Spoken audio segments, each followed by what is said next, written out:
अगला हमारा टॉपिक आ गया मेनिंजेस। मैं आप लोगों को कह रहा था कि आपका जो ब्रेन है ना वो बड़ा मतलब मुलायम सी चीज है, बड़ी नरम सी चीज है, वो बड़ी नाजुक सी चीज है। अगर क्या होता कि इसकी अच्छी कवरिंग ना होती तो आपकी ड्यूरिंग डेली लाइफ की एक्टिविटीज के दौरान आपका जो ब्रेन है वो डैमेज हो जाता। अगर आपका ब्रेन डैमेज हो जाता तो जाहिर सी बात है कि आप लोग जो है वो मतलब क्या बंदा तो मर जाता ना, क्योंकि सारा जो काम चल रहा है वो आप लोगों के ब्रेन ने चलाया हुआ है। ऐसा ही है कि नहीं है?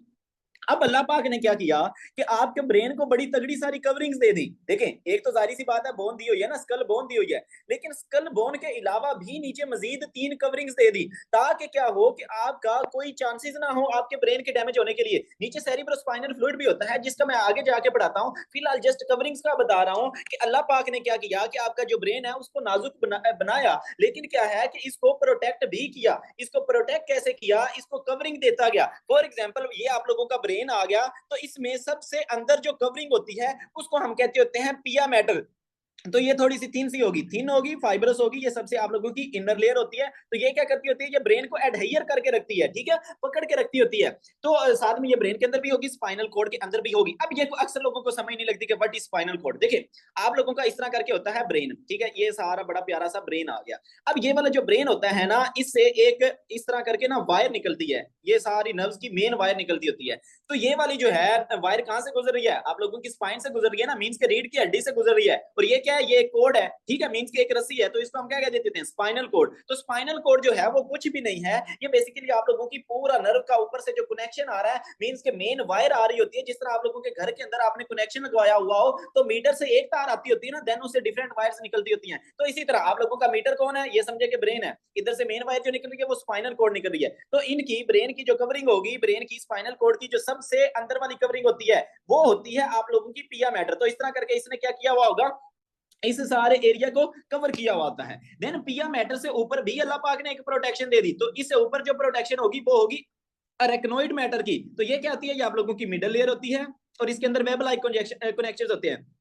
वेब लाइक कनेक्शंस का यही मतलब है ना, जिस तरह आप लोगों ने देखा होगा ना, जाल होगा फॉर एग्जांपल इस तरह करके प्रॉपर बुनी हुई होती है, ठीक है। तो इसके अंदर क्या होगा? ये वेब लाइक कनेक्शंस कोई फिजियोलॉजिकल बात नहीं है, ये जस्ट एनाटॉमिकल है कि वो किस तरह की होती है। तो उसके अंदर वेब लाइक कनेक्शंस होते हैं। तो इट मींस के सबसे अंदर क्या थी? पिया मैटर, उससे बाहर क्या आ गई? Arachnoid matter. देन इससे भी मजीद अगर हम बाहर जाएं तो अब हमें थोड़ी सी सख्त वाली लेयर चाहिए। तो वो जो सख्त वाली लेयर होती है वो होती है ड्यूरा मैटर। ये थिक आउटर लेयर होती है और ये स्कल के करीब होती है। देन इससे सबसे बाहर क्या आ जाएगा? सबसे बाहर आप लोगों की स्कल बोन आ जाती होती है। तो इस तरह करके आप लोगों का सारा वो जो एरिया है, सारा जो ब्रेन है वो प्रोटेक्ट हो गया। अब हम बाहर से अंदर आते हैं। बाहर से जब अंदर आएंगे तो जाहिर सी बात है सबसे पहले आप लोगों की क्या आ जाएगी? स्कल बोन आ जाएगी। जाहिर सी बात है स्कल बोन से ऊपर आप लोगों की स्किन होगी, बाल होंगे, उससे नीचे मैं जा रहा हूं, ठीक है। तो इसमें क्या आ गया? आप लोगों की स्कल बोन होती है। स्कल बोन से जब मैं नीचे आऊंगा तो ड्यूरा मैटर आ जाएगी, उससे नीचे आऊंगा तो अरेक्नोइड मैटर आ जाएगी, उससे नीचे आऊंगा तो पिया मैटर आ जाएगी। तो इन तीनों को मैंने इकट्ठा क्या कह दिया? इनको इकट्ठा मैं मेनिंजेस कह देता होता हूं। तो ये क्या है? ये 3 मेम्ब्रेन्स हैं जो सराउंड करती हैं, प्रोटेक्ट करती होती हैं ब्रेन को,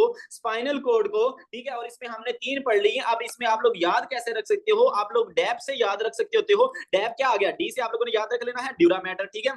ए से आप लोगों ने याद रख लेना है अरेक्नोइड मैटर, बी से आप लोगों ने याद रख लेना है पिया मैटर। अब ये वाली जो बात है ना, ये मैं आप लोगों को आगे चल के समझाता हूं। तो ये जस्ट फिलहाल आपका एक सिंपल सा कंसेप्ट बन गया कि हमारा जो ब्रेन है उसको 3 कवरिंग्स ने कवर किया हुआ था। सबसे पहले ड्यूरा मैटर, अरेक्नोइड मैटर और देन हमारे पास होती है पिया मैटर।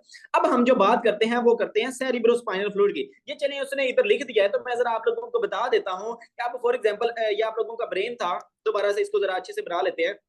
ये आप लोगों का ब्रेन था। सबसे पहले कौन सी थी? पिया मैटर। उससे बाहर कौन सी थी? सब सॉरी अरेक्नोइड मैटर। उससे बाहर कौन सी थी? आप लोगों की ड्यूरा मैटर। तो अब आप लोगों की ये मैं लिख देता हूं, ये डी आ गई, ये आप लोगों की ए आ गई और ये आ गई पी। तो एरेक्नोइड मैटर से ये जो नीचे वाला स्पेस है इसको हम कहते होते हैं सब अरेक्नोइड स्पेस, ठीक है। दोबारा से इस पॉइंट को रिपीट करना चाहूंगा कि ये जो आप लोगों की एरेक्नोइड मैटर है, मींस कि ये वाली जो लेयर है, इससे ये वाली जो नीचे वाली स्पेस है इसको हम क्या कहते होते हैं? इसको हम सब का मतलब होता है नीचे, बिलो। अरेक्नोइड मींस कि अरेक्नोइड मैटर के नीचे जो स्पेस है इसको हम सब अरेक्नोइड स्पेस कहते होते हैं। तो इधर बेसिकली आप लोगों का ये जो सेरिब्रोस्पाइनल फ्लूइड है वो फ्लो कर रहा होता है। अब हम बात करते हैं सेरिब्रोस्पाइनल फ्लूइड